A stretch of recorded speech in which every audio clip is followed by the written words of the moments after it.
It can be a somewhat rewarding process to write paychecks. It's probably not quite so rewarding or quite so fun to pay your tax liabilities, but you know what? We got to do what we got to do. So I'm going to go ahead and get that done by moving up to Employees, coming down where it says Payroll Taxes and Liabilities. And of course I could look at a variety of reports and things here, but all I want to do right now is pay my payroll liabilities. Screen pops up because it needs to know for what period that we want to do this. Now again, you may pay weekly, monthly, quarterly, yearly. I don't know what the actual answer is. So I'm going to go ahead and just choose a date for myself. Let's say that we want to pay for the second quarter. That would be April through June.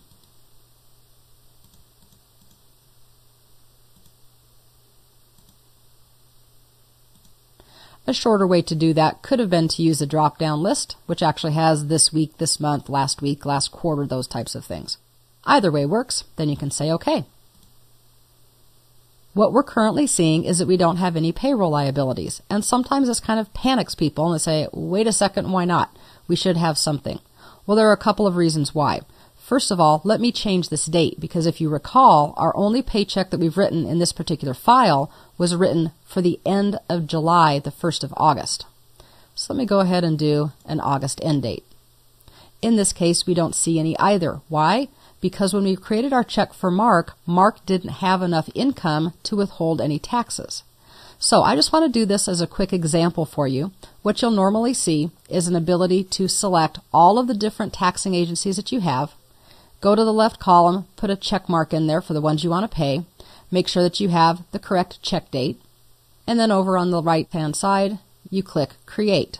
QuickBooks will simply create a check for you, and then you can print it out either at the current time or as batch processing like we've done with checks before. This is really no different than any other check that you're writing. The only difference is this will be automatically populated with all of the deductions you've made.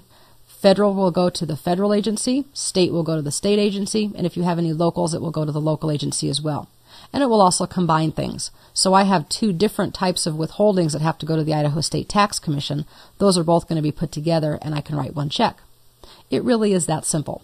Another option that you will have is to do your payroll liabilities report right from the screen, which will show you what all of those liabilities were. You can keep that as a hard copy or even email it or forward it to somebody else.